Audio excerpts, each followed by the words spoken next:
Get your hooves into this cracking offer from Paddy Power. It's money back as a free bet on all losers if the starting price favourite wins on at least one race every day of the Punchestown Festival. Find out each day's race online at paddypower.com. Max free bet £10. T's and C's apply. 18 plus. BeGambleAware.org. Hello one and all, and welcome back to Punchestown for our latest instalment of this festival postcast series. Joining myself, Lee Motstead, here on the steppings of the main grandstand. We've got my lovely Racing Post colleague Justin O'Hanlon, another lovely Racing Post colleague David Jennings, and from our lovely sponsors Paddy Power, Mr. Paul Binfield. Hello one and all.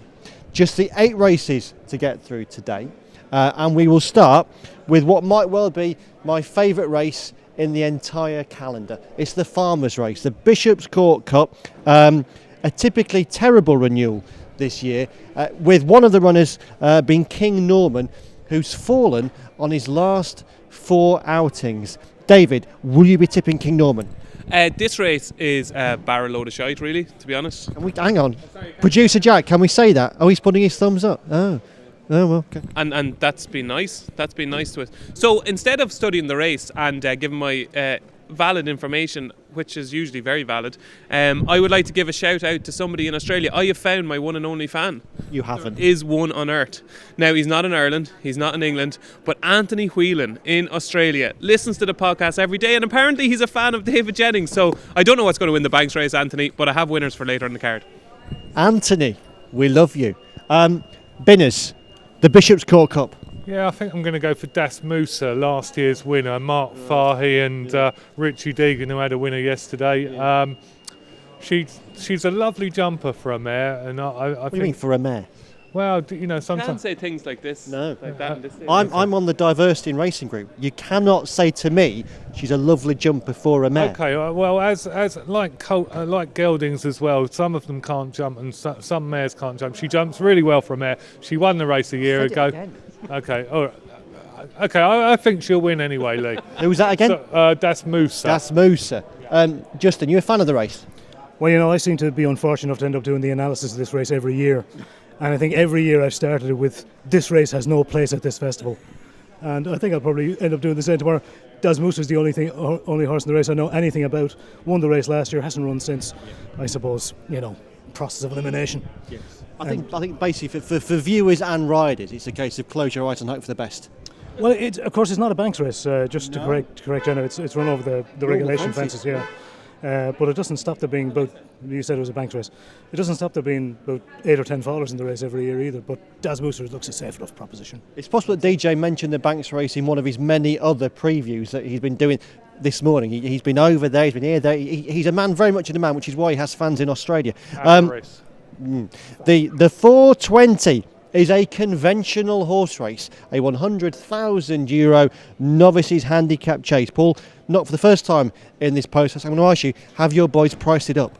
We haven't priced this one up yet, Lee. However, we have today paid out on Willie Mullins to be the champion Irish trainer. We've paid out 2 days early. He's only a few grand ahead, but after his sensational sextet yesterday, we're paying out ahead of the coronation on Saturday. Just on that point, and whilst I do recognise that you are our sponsor and therefore you are financially keeping this vehicle floating, is that not just a cheap publicity stunt? We never, you know, Paddy Power, we never conduct cheap publicity stunts. We always do things for the right reason. We want to give punters their money early because we think King Willie will be crowned on Saturday, and I'm a little bit disgusted at you accusing my company of cheap publicity stunts. We would never do it. No. Sorry? Just expensive. Well, exactly. We are 5 places on this race, being a little bit more serious now, Lee. Yes, that's good of you. I'm going to go for a sizing network for Jesse and Robbie Power. Pulled up at Cork last time, but before that was an easy winner over just a little bit further at this course. So that would be my selection in this contest. A very reasoned case there from Mr. Binfield, Mr. Jennings, a man with the Australian fan.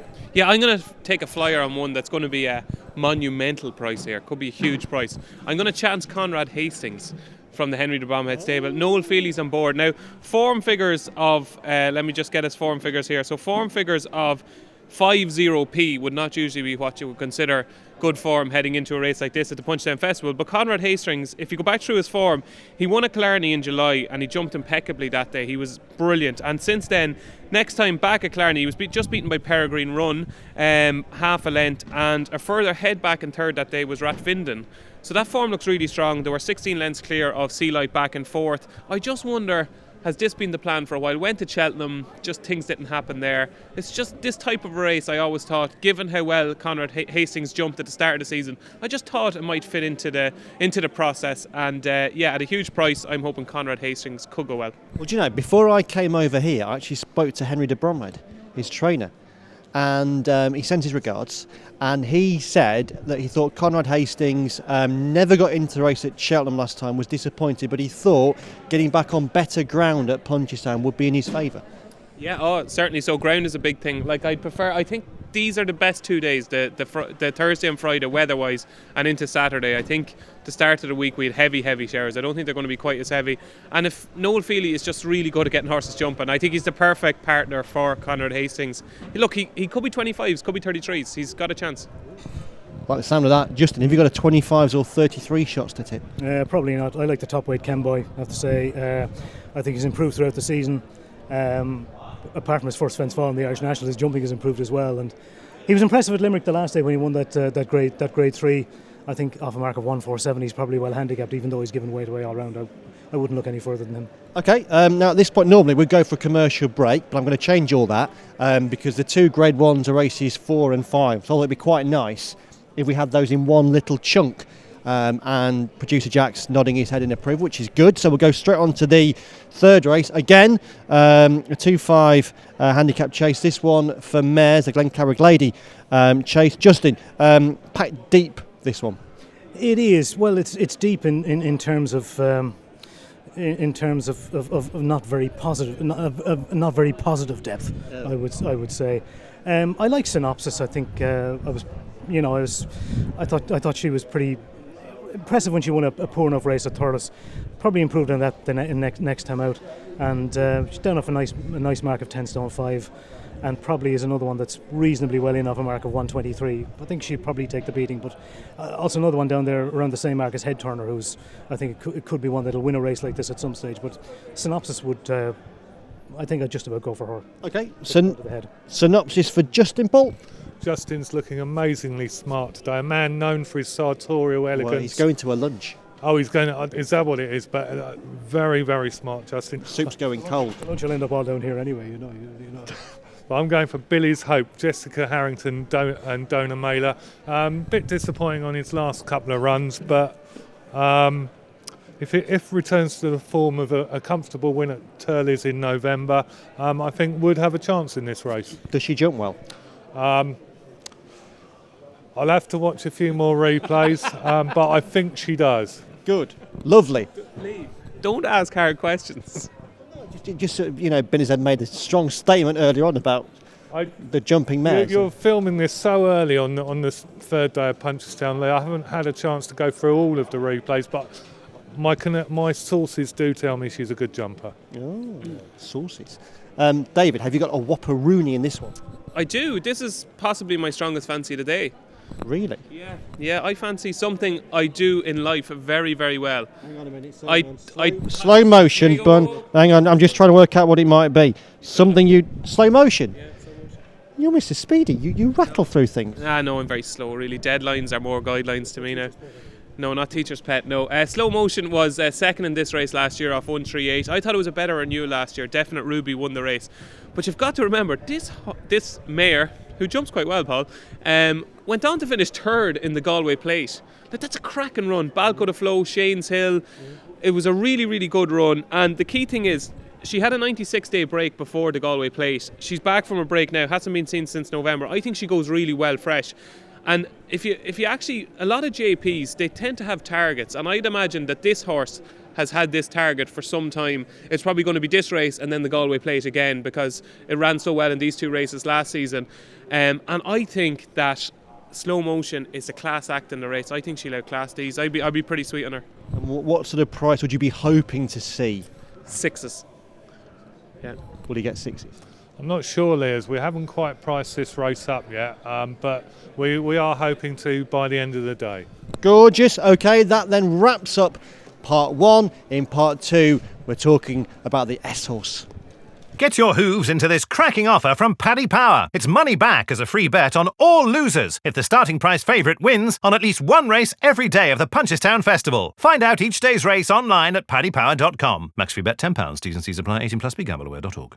Welcome back to our Racing Post podcast, looking ahead to day 4 of the Punchestown Festival, and this is the key section of the programme because we're looking ahead to the 2 Grade 1s on the card, the first of which is a fascinating Betdaq Punchestown Champion Hurdle because Sam Crow is in action. Paul Binfield, how is the Paddy Power betting looking? Yeah, absolute cracker this one, Lee. Sam Crow, the second coming, 10 to 11, 9 to 4 Melon, 8 Super Sunday, 10 Wicklow Brave, and you can have 20 the rest. Right, okay, I shall come back to you for your thoughts in a second, but first of all, Mr. Jennings, I believe you are just about the biggest Sam Crow fan on this island. Would that be fair? Absolutely, no question or doubt about it. Me and Sam Crow are like Laurel and Hardy. No? They do. Okay. Well, we're big fans of each other, and he told me personally that he's a big fan of me. But 2 Ronnies, they were friendly. 2 Ronnies, yeah. This horse, I just like you can probably see it in my face. I just get so excited even writing about Sam Crow, talking about Sam Crow, looking at Sam Crow. Everything about Sam Crow just really gets me jiggy. And I don't like that phrase, gets me jiggy. Okay, sorry. And but I just think this is the only, like we said it at Cheltenham before the Ballymore. I remember being on podcasts, even at the Dublin Racing Festival for the Delight. We all say this is the only time you're ever going to get back Sam Crow at anything close to even money. Came to the Ballymore, this is the only time you're going to get back Sam Crow at even money. And again, this is the last and only time you will ever get this price about Sam Crow. Like, he's never started odds against. He's always been odds on in all his races. He is the best young horse I have ever seen. And I think he will win a Gold Cup someday. I think the hype is completely justified. The form of the Ballymore has worked out spectacularly well. Next Destination obviously won earlier on in the week. Black Op came out next time at 1 at Aintree. And things went wrong. He hit the front too soon at Cheltenham as well. I think he's got loads of pace. I think he's amazing. And I will be absolutely devastated if Sam Crow doesn't win. And my advice would just be to everybody, just take that 10 to 11 with Paddy Power. There's even a little bit of even money elsewhere. I think he's a certainty. So DJ torn between Sam Crow and Melon for the Champion Hurdle. Justin, is your perspective on this showdown the same? Because I mean, Melon is the Champion Hurdle second, and he was almost the Champion Hurdle first. So, although Sam Crow might well be the second coming, this will at least give us a real assessment of where Sam Crow is as a hurdler. Well, let's look at it this way. Melon has beaten Mick Jazz twice this season. Beat it by the same margin twice this season. Mick Jazz isn't on the same planet as Sam Crow. I fully expect, like DJ said, I fully expect Sam Crow to win this and win it well. I'd say this race will determine whether they go Champion Hurdle route or novice chase route next season. For my money, he should definitely go for the Champion Hurdle. It's there for picking up next season, in my view. Well, before we go back to Paul, DJ, as Sam Crow's greatest fan, would at this stage you like to see him next March running over fences or hurdles at Cheltenham?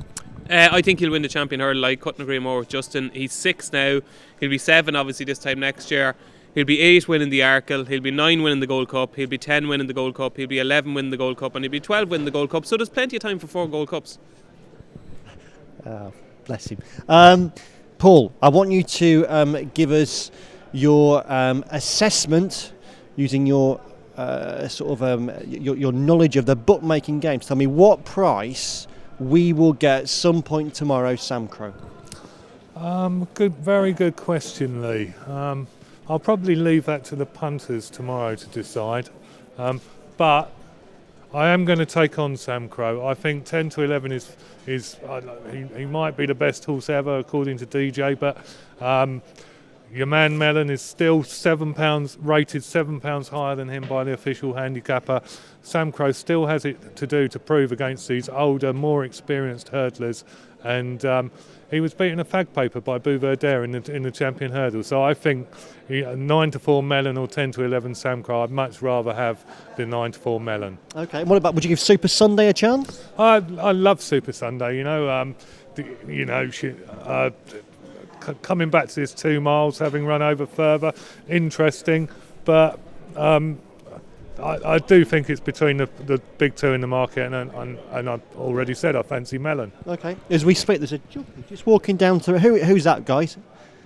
Smoking a cigarette as he walks down to the... Hard to see him, his back is to us. Right, okay. Well, anyway, that was an interesting interlude. So it's pretty much an all about Sam Crow for the champion hurdle, apart from Paul, who is saying that Melon might turn him over. The other Grade 1 on the card is the one that Sam Crow could have run in had Gordon Elliott not taken what I think is the great ballsy decision to run him in the champion hurdle. Great for racing fans to see him in that race. But we've got another star horse in this one. An unlikely star horse, because in the 2 mile 4 furlong champion novice hurdle, Palisator, former Doncaster Cup winner, goes in this one. Been turned into a really classy hurdler by, again, Gordon Elliott. Binners, what price? He's 11-4 lead Palisator, 11-2 Whiskey Sour, 6 Duke de Ginevra, Jabouche and Scarpetta, 7 Get a Bird, and it's 12-1 bar. Okay, a deep race, Paul, but maybe not one full of superstars. Well, possibly not Lee, but Palisator's a horse that's got his own sort of fan club in many ways, you know. Are you in it? I would be, yeah. I thought it was great fun seeing him, Sir Mark Prescott, try and get the best out of him over the last few years, and he's done well over hurdles. Once again, I wouldn't be backing him at that sort of price. I'm going to go for a stable companion, blow by blow, of 14-1 each way with Rachel Blackmore on board. I know the horse has got to turn the form around with Palisator, but I just think he might on better ground, and looking at the Martin Pipe form, I think he's got a great chance of making the frame. Okay, DJ, the presence of Get a Bird in this race, like the presence of Min in the champion hurdle, underlines that WPM is quite keen to be champion trainer. He is quite keen to be champion trainer. Like, what Gordon Elliott has done with Palisator is quite remarkable. You know the way you talk about the training performance of the season, like the manager of the season in England? It's like everybody says, oh, Sean Dyche should be manager of the year because what Who's he? Burnley. He's a Burnley manager. You just live down the road from Burnley. Yeah. But he's done a remarkable job with him, and like, obviously the best training performance is getting horses to win Gold Cups, getting horses to win Champion Hurdle. But what Gordon has done, you know, a little bit lower level with Palisator is quite remarkable. This horse was a headbanger, of the biggest headbanger you could find. Wouldn't go down to the start, wouldn't budge, wouldn't move. And then when he did decide to move, he would be too keen. Then he wouldn't move again. And he's just a horrible animal that has been reinvented into a lamb. It's like, when you see him at Fairyhouse, it was quite remarkable. He looked the most straightforward horse at Fairyhouse and at Leopardstown just before Cheltenham. He looked so straightforward, but I actually don't think he's going to win after all that. Well, sort of a waste of a minute, really, wasn't it, building up? But it was nice. I just wanted to praise the training feat because what he's done is very, very good. I think the biggest engine in this race is Scarpetta, but the problem is the worst jumper in this race is Scarpetta. If anybody gets a chance, just have a look at his run at Fairyhouse in the Grade 2 behind Palisator. It was an embarrassing jumping display, is the only way I could describe it. At Cheltenham, he was so much better. I think he's a hell of a good horse, and I'd imagine he's been schooled plenty since that day at Fairyhouse. Paul Townend is riding him. He would have had the choice, obviously, and I think Scarpetta is a really, really, really good horse. If he just can get into any sort of rhythm, I think he'll win. Okay. And Justin. Well, remember, Palisator's jumping at Fairyhouse wasn't great either. I mean, he nearly came down at the last. Final flight was terrible. Yes, and still came back to win. I agree. He's been reinvented by Elliott. I think probably they were trying to hold him up in his first couple of maiden hurdles, and he was too keen. It wasn't working. They've ridden him a bit closer to the pace on his last twice. I was deeply impressed with him the last day. I said, you know, he really. Gordon really has found the key to him. He's the obvious class horse of the race. I can't see him beat. And by the way, just you remember, Jono, the preview night in Athlone? Yes. When Elliott said, someone asked Elliott from the crowd, he said, I think Palisator will win a maiden hurdle, and Jenny just flat out laughed out loud. Hang on, did you just flat out laugh out loud? Yeah, but I wasn't. It was misunderstood from the crowd because somebody asked, can I have a winner? And at this stage, Palisator was still a headbanger in my head, and I laughed because I said, oh my God, Palisator, how could anybody have any confidence back in that horse? But since then he's transformed himself, and I look like an even bigger idiot than I was already. Do you accept DJ's interpretation of that evening? Well, I'd just like to make it clear, I wasn't trying to make DJ look like an idiot. No, you wouldn't do that. No. DJ's a lovely man. And just returning to the subject of Burnley, so I grew up in Blackburn, and we always used to say that the best thing about Burnley was the road to Blackburn. Little Lancashire humour there. Isn't there some liqueur that is drunk more in Burnley than anywhere else in the world? Wouldn't I? I've only been once. The East Lancashire Regiment were based there during World War One or something. No, I don't know. There you go. Well, sorry about that. Absinthe or something like that. Yeah. Well, okay. Fascinating stuff. Yes, that was good. Okay, so that was the end of part 2. The Grade 1's wrapped up. We'll be back with the remaining 3 races in a second. Get your hooves into this cracking offer from Paddy Power. It's money back as a free bet on all losers if the starting price favourite wins on at least one race every day of the Punchestown Festival. Find out each day's race online at paddypower.com. Max free bet £10. T's and C's apply. 18 plus. BeGambleAware.org. Welcome back to our preview of day 4 at Punchestown with Justin O'Hanlon, David Jennings, Paul Binfield and myself, Lee Motsad. We're going to rattle through the last 3 races, the first of which, Justin, is the Champion Hunter Chase. Yeah, I like Cad de Burley. I think it's a 2-horse race in Cad de Burley and Ballinasloe. Ballinasloe, of course, won the race last year and came back to form to win at Aintree. But Cad de Burley was banged there at the last in the Fox Hunters at Cheltenham. Just didn't get up the hill over this flatter 3 miles. I think he'll take a fair bit of beating. Paul, 2-horse race? Don't know, Lee. I'm definitely going to go for Sizing Colford for Jim Draper. He's won his last 3, including a point at Old Town. He had a hard enough race at Fairyhouse, but if he runs to that sort of form, I think he sets the standard. Why did you have a beaming smile while he was saying that? Because he said he'd a hard enough race at February, and I was thinking, geez, that's a tough track, February. Sorry, Listen, we can't all be smooth, on-air professionals like yourself, Dave. Did you know that Justin O'Hanlon does a very good impression of Paul Binfield? I did not know. Well, I did because we said before we came on air, but before then, I didn't know. Take it away. Binners, hang on a sec, I'm going to tee you up. Binners, give us your prices, or Paddy Power's prices, on the Hunter Chase. Well, we don't have any prices at the moment, Lee. We've hoped to have them by the end of play tomorrow. He does an impression of Barney Roy as well. I think Barney Roy might win the Hunter's Chase, Lee. Brendan Duke isn't bad as well.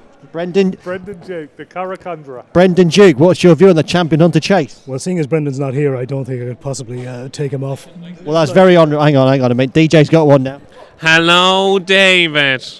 That's my best. That's all I can do. Was that Brendan Senior or Junior? Senior, yeah. Yeah. Well, that was. Do you know, it's like. Variety Hour is Yeah. Who said Variety was dead? Punchestown's got talent. Yeah, indeed. Well, before we go into race 7, we've got Binners doing a bit of tap dancing on the steps. No, we haven't. We've got Binners telling us who wins the novice hurdle at 7:10. Wait. Oh, what was that? Cad de Burley wins the Hunter's Chase. You never came to me. Oh, sorry, lovely. I agree with Justin. Ringing endorsement for Cad de Burley. Okay. What was I saying? Mayor's novice hurdle 7:10. Binners. 4 places each way, Lee. I'm going to go for Deal Destreval and Willie Mullins. Disappointing effort in the Martin Pipe at Cheltenham, but a good second in a valuable hurdle at Leopardstown in February before that. And a clever win to land a maiden hurdle at Tremor on New Year's Day. So Deal Destreval for me. Deal Destreval for Paul, for Justin. Yeah, I fancy Deal Destreval at Cheltenham. He has a very disappointing run to come back off there. Has a chance. Shady Operator, I think, might have the most potential in the race. He looked a decent prospect back in the autumn. Hasn't been seen since he finished second to Sharjah in a novice hurdle at Goran back in November. If he's fitting well to do his job, he might take a bit of beating, but no real confidence. Okay, and David. Causey Arch for me, not Willie Mullins' first string on Jockey Buckins. Jumped like a hairy goat at Clonmel. And I'd imagine, again, like Scarpita, they would have done a bit of work with Causey Arch's jumping, but still to have so much left in the tank to recover from all those errors in a race that fell asunder at Clonmel, it just kind of said to me, you know what, this horse has something to offer. It was rated 72 on the flat for Michael Dodds. Apparently its work has improved at home as well. I think they think a little bit of this Causey Arch. So again, David Mullins and Willie Mullins, Causey Arch for me. And while we're with you, give us your winner of the last race. The last race at Fairyhouse on Friday. Punchestown. Sorry, I just needed a little interlude there while I got the race up. I would fancy Lone Wolf from the Joseph O'Brien stable, who has had 3 decent runs under his belt, and I wouldn't have a strong view, but I think he'll go well. Lone Wolf. Okay, Binners. All for joy for Oliver McKinnon. Lee, he's owned by the appropriate named Keep the Faith Syndicate, and as he's finished second on 3 of his last 4 starts, that's exactly what they got to do, but he deserves to win a race, and hopefully it'll be tomorrow. Good man. And Justin. Yeah, I like All for Joy as well in a way, but I mean he just tends to find one too good for him, and that's probably going to be the case again tomorrow. The one I like is Buddy Rich, who's trained by Curragh trainer Bill Farrell. Now Bill Farrell has a sort of small but select string, but he tends to have all his winners around Leopardstown, the Curragh, place like this, mostly flat trainer. But he was second in a bumper that's worked out very well at Ferryhouse at February in Ferryhouse, and had a couple of subsequent winners finish behind him that day. I think he could go very close. Okay. Oh, thank you, team. Right, we're going to finish off with your best bets then for Friday at Punchestown, and we will go first with Justin. Well, outside of Sam Crow, I'd say Cad de Burley in the Hunter Chase. Cad de Burley in the Hunter Chase. Mr. Binfield from our sponsors. Mellon to overturn the second coming. Oh, Mellon to overturn the second coming. David Jennings shaking his head and says... Slow motion. Slow motion from Mr. Jennings, has been in rampant form again this week and now has a fan in Australia. That was our preview of Day 4 at Punchestown. We're back tomorrow, and the team will not only be looking ahead to Day 5 at Punchestown, but also the final day of the British season at Sandown. Loads to look forward to, loads still to enjoy. Come again and watch or listen tomorrow. Thank you. Bye-bye. Get your hooves into this cracking offer from Paddy Power. It's money back as a free bet on all losers if the starting price favourite wins on at least one race every day of the Punchestown Festival. Find out each day's race online at paddypower.com. Max free bet £10. T's and C's apply. 18 plus. Be gambleaware.org.